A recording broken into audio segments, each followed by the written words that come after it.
styes, conjunctivitis and problems wearing lenses. This report is going to be telling you why our eyes are prone to infections during this time of the year and what you can do to keep them safe.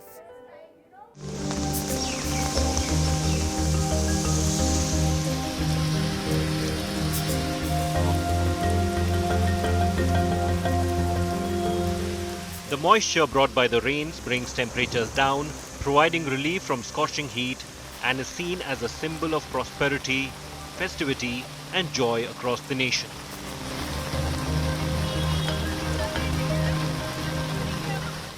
But the moisture-laden winds that breathe life into the landscape also gives life to a legion of infections that can affect various parts of your body in different ways. Some of these issues are skin deep, while others affect deep in your gut.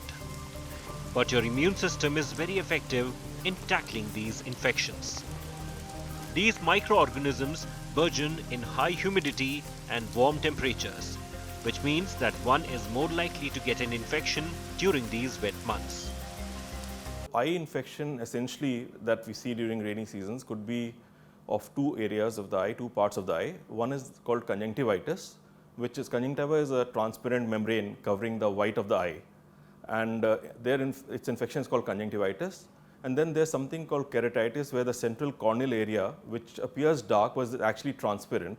That gets infected, and that's a more serious form of infection.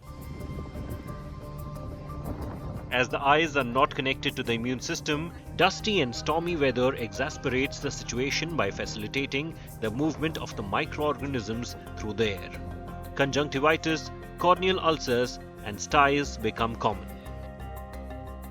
Eye infection essentially that we see during rainy seasons could be of two areas of the eye, two parts of the eye. One is called conjunctivitis, which is conjunctiva is a transparent membrane covering the white of the eye, and its infection is called conjunctivitis.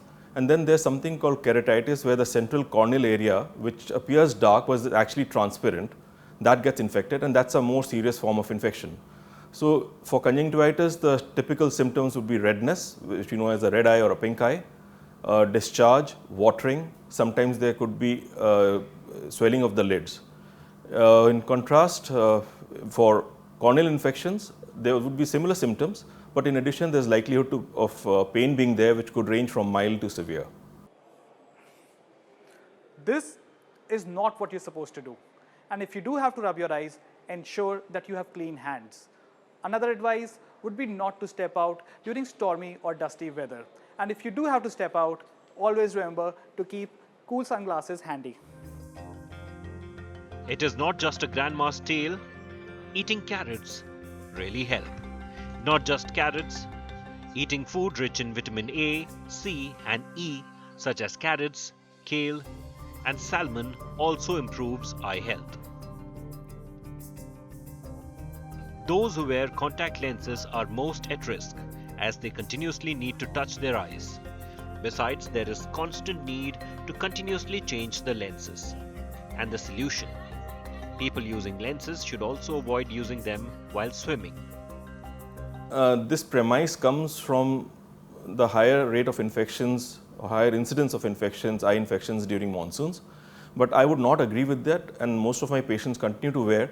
The only important thing here being that you have to ensure proper hygiene and proper contact lens care. If one is careful about that, I don't see any reason to discontinue contact lens use during monsoons. And most of my patients continue to happily wear it. Apart from being aware about the infections, symptoms and tips to take care of, it is also important to stay hydrated. Dehydrated eyes become more itchy, dried and discomforting. With Dhruv Yadav from Delhi, Bureau Report, India Today.